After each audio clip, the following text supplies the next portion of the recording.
Shalom teman-teman. Bagaimana sejarawan menemukan kisah-kisah yang membentuk dunia kita di masa lalu? Apakah mereka punya mesin waktu untuk kembali ke masa lalu? Tentu saja tidak.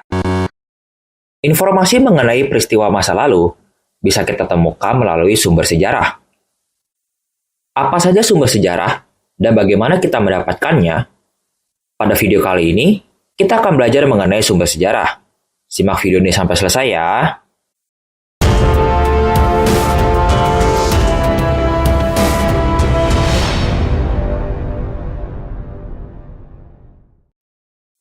Sumber sejarah adalah segala sesuatu yang mengandung informasi tentang peristiwa sejarah. Informasi yang dijadikan sumber sejarah harus berasal dari aktivitas manusia di masa lalu. Jadi jika tidak berkaitan dengan manusia, itu bukan merupakan sumber sejarah. Sumber sejarah memiliki dua manfaat. Yang pertama, menjaga tradisi dan melestarikan informasi sejarah. Misalnya seperti orang-orang Tiongkok. Mereka memiliki tradisi menulis yang sudah dilakukan dari tahun 1600 sebelum Masehi. Semua aktivitas yang mereka lakukan di masa lalu dicatat melalui tulisan menggunakan tulang sapi, tempurung kura-kura, atau perunggu. Bahkan kertas pertama kali ditemukan oleh Cailun dari Tiongkok pada awal abad kedua Masehi. Tradisi menulis masih terus dilakukan oleh orang Tiongkok hingga saat ini. Maka dari itu, sumber sejarah sangat penting untuk menjaga tradisi dari masa lampau. Yang kedua, sebagai sumber informasi dalam penelitian sejarah.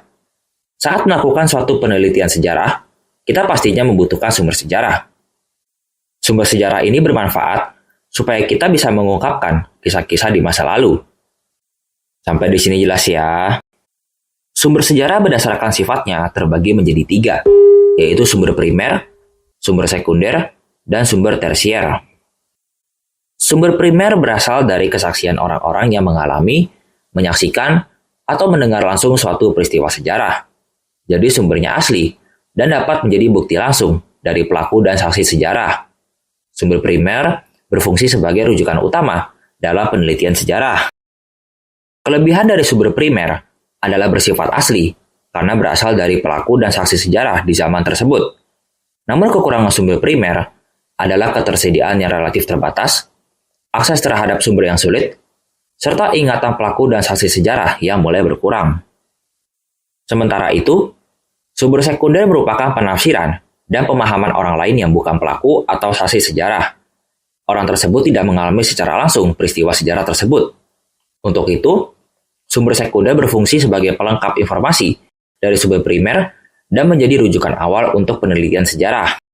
Kelebihan sumber sekunder adalah relatif mudah untuk didapatkan.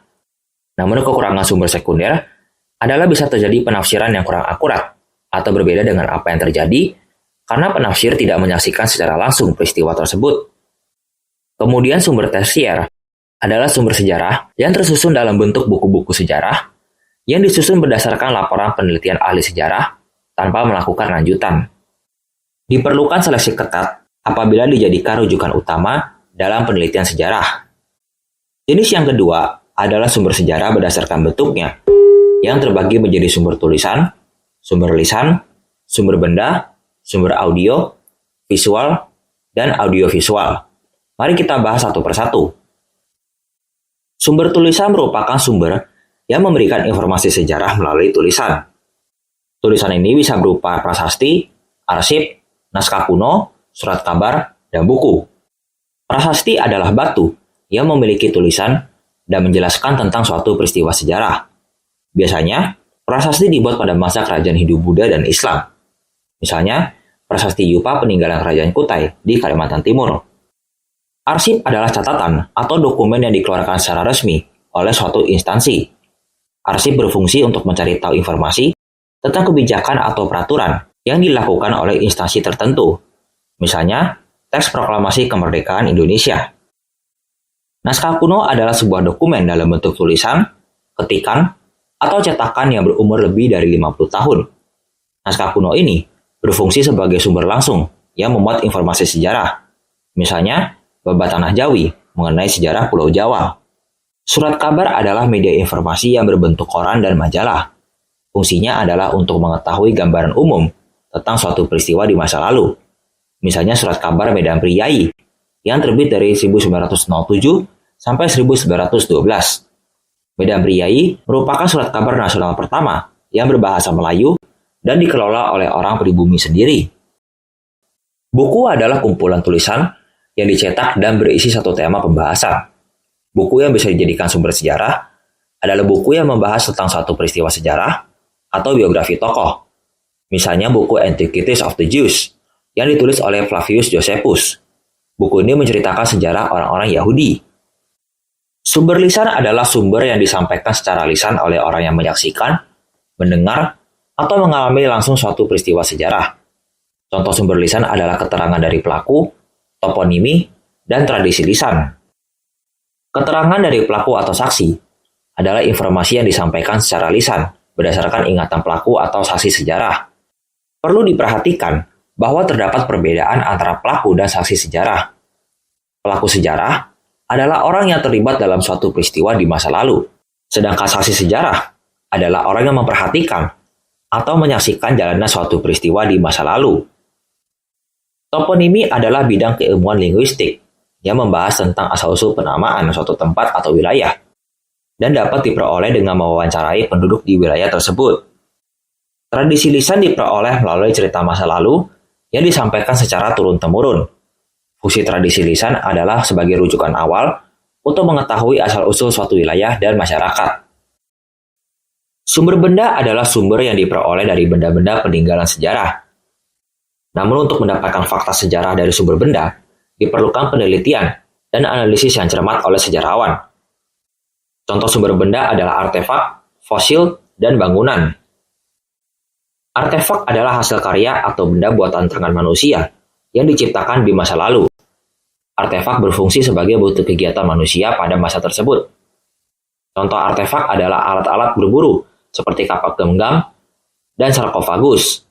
Artefak yang telah ditemukan biasanya disimpan di museum untuk mencegahnya dari kerusakan dan penjarahan.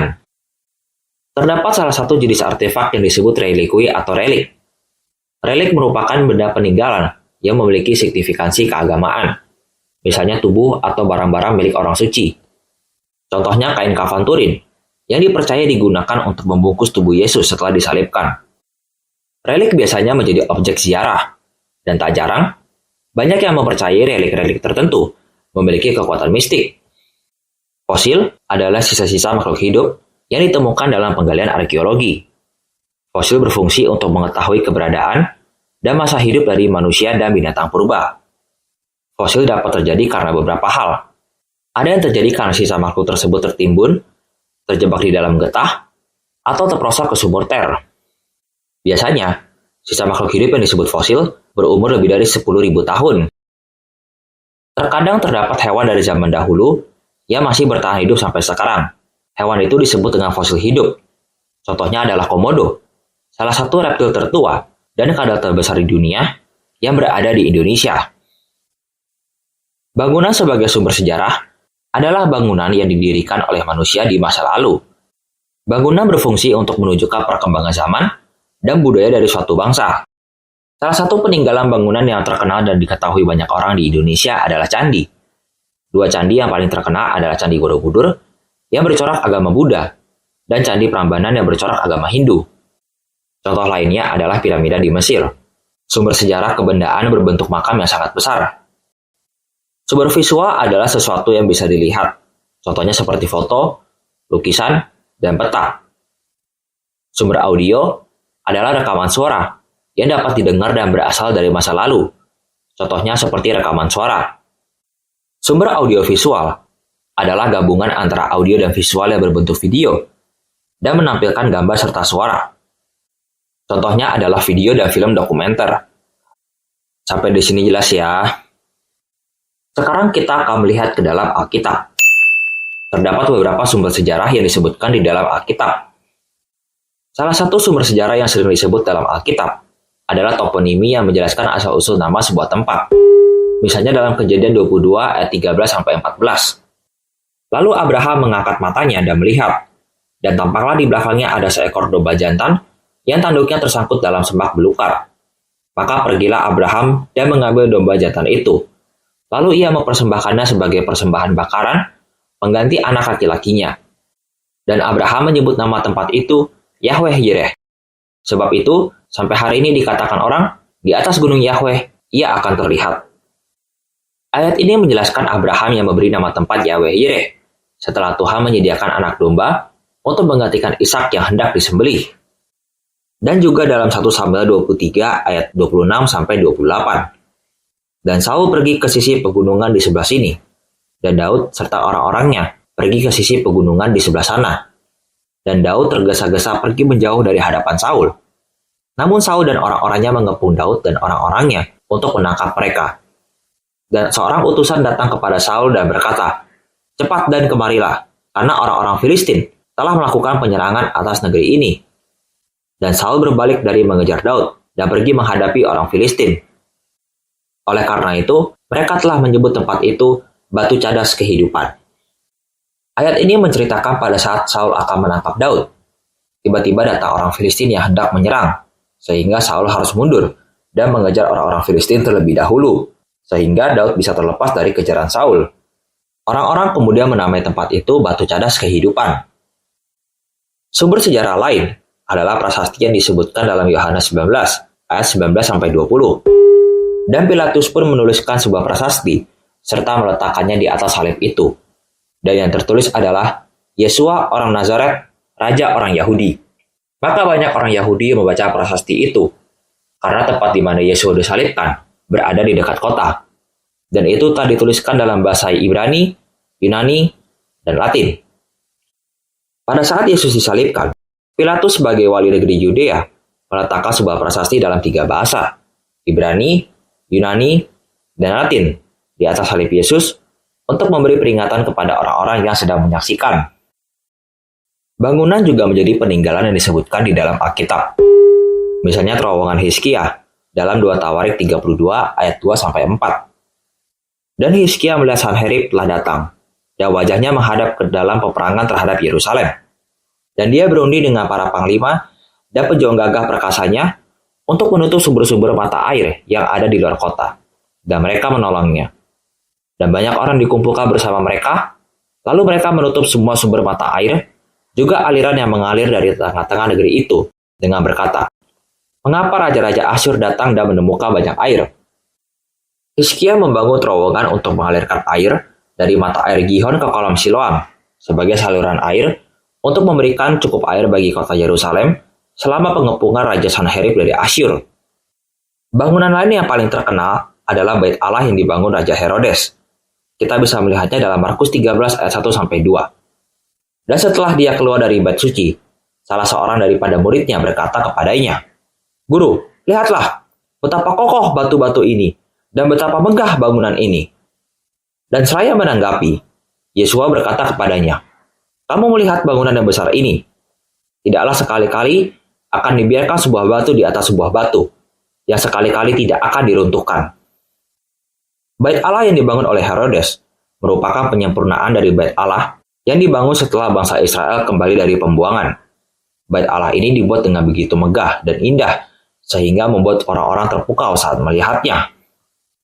Namun, Yesus memberikan nubuat bahwa bait ini akan diruntuhkan, yang tergenapi pada saat Jenderal Titus dari Roma mengepung Yerusalem tahun 70 Masehi. Sekarang sisa kemegahan Bait Allah ini hanyalah tembok ratapan yang berada di Yerusalem. Secara arkeologis, Alkitab sendiri merupakan naskah kuno yang memiliki nilai kesejarahan. Misalnya Gulungan Laut Mati yang berisi kitab-kitab Perjanjian Lama dan juga papirus-papirus salinan Perjanjian Baru. Naskah-naskah kuno tersebut menjadi bukti bahwa Alkitab yang kita miliki pada saat ini masih asli dan tidak diubah, karena hanya terdapat perbedaan kecil pada detail yang tidak berpengaruh pada iman kekristenan. Sampai di sini jelas ya.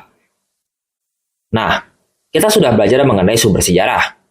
Apabila masih belum paham, teman-teman bisa tonton ulang video ini ya. Oke, sekian video kali ini. Tuhan memberkati.